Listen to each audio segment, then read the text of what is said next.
Do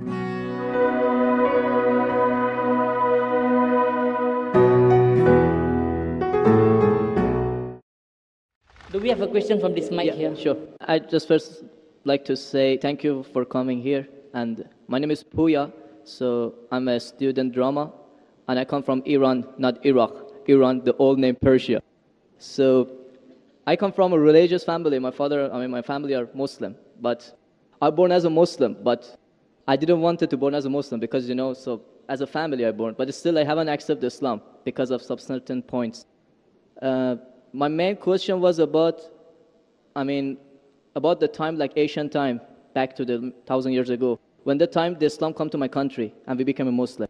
So as I read in the history and those kind of stuff, I found it out that the Arab countries, so they attacked my country and they invade my country and they brought Islam by force without my king accepted. So Persia was an old country and it was the most civilized country from the ancient time until now. We believe a real God, we were worshipping a real God, and our religion was Zartosh. So he was a prophet also. So we believe in good deeds, good thought, good words. So even Cyrus the Great, he was the king of the world, and he was doing a lot of good things. Even some people, they was confused that they called him Messiah, Masih. He was doing many good things, but he was never said, I'm a prophet, I'm a God. But even though that king, when he attacked the other country, he never killed a civilian, he never raped a woman, and he never made them to change the religion. Even somebody was worshipping a cow, he respect for them, even though he was worshipping a real God. He could make them to worship also same as what is worshipping. But in the Islam way, if you're going to promote your religion, doesn't mean that you have to force it to somebody else or you have to make them to accept that religion. Because, human being means freedom. So anyone, they should have a right, human rights. So maybe those people, they didn't want that religion. So why they have to attack and, to bring it by force? That was the main question that make my heart a bit, to make me my belief go down. So. Brother, are you Parsi? Pardon? Yeah, I'm from Fars. Are you a Parsi? You mean Farsi? Are you a Parsi? Are you a Zoroastrian? No, I'm not following any religion. You don't belong to any religion. I don't believe. But you said your parents were? My parents are Muslim, but because of this confusion stuff, I never try to follow the religion. I just believe in real God and doing the good things. So you believe in real God and good things. What are the good things? Where do you get the good things from? Good things like I don't harm the others. Whatever I'm doing, not try to harm the others. That's the first thing. As much as you can do the good things, even helping the others, and believe in the real God, not worshipping a stone or leaf or whatever. And I believe God is single. But I didn't. So you have your own philosophy.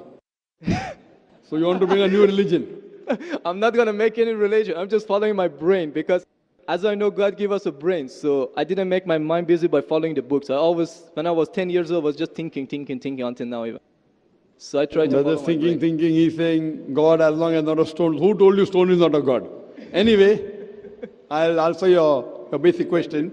Your basic question is that Muslims came to Persia and they conquered and they forced people to accept Islam. So no one should force at all. I agree with you. Point to be noted is that today the media promotes that Islam was spread by the sword. I am aware that there are certain black sheep in the Muslim community and there are certain Muslim rulers who did wrong things.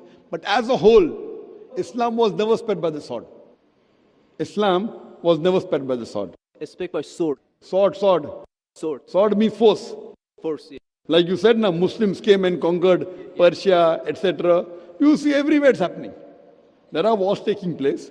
But in Islam, it's clearly mentioned in Surah Baqarah, chapter 2, verse number 256. La ikraha fid deen. There's no compulsion in religion. Truth stands out clear from error. What we see today, if we analyze, that we Muslims, we were the lord of the Arab lands for more than 1400 years. For the past 1400 years, the Muslims were the lord of the Arab lands. For a few years, the Britishers came. For a few years, the French came. But overall, the Muslims were the rulers of the Arab land. Yet today, there are more than 9 million Christians who are Coptic Christians. That means they're Christians since generation. If the Muslims wanted, they could have forced each and every non-Muslim to accept Islam at the point of the sword in the Arab land. These more than 9 million Coptic Christians, they are giving Shahada. They are bearing witness that Islam was spread by the sword. We Muslims, we ruled India for more than 1,000 years. We ruled India for more than 1,000 years. If we wanted, we could have forced every non-Muslim Indian to accept Islam at the point of the sword. Today, more than 80% of the Indians are non-Muslims. These more than 80% non-Muslim Indians, they are giving shahada, they are bearing witness that Islam was spread by the sword. Which Muslim army has come to Indonesia? Indonesia today has the largest number of Muslims in any country, more than 200 million Muslims. In Malaysia, more than 55% of the citizens of Malaysia are Muslim. I am asking you, which Muslim army came to Malaysia? Your country, which Muslim army came? Which Muslim army went to the east coast of Africa? It was the business, it was the traders. When they came here, people accepted this religion. It is the media hype which talks about Islam was spread by the sword. Yes, there were a few people. There were a few black sheep of the Muslim community. Brother, you asked the question, you're listening or you're raising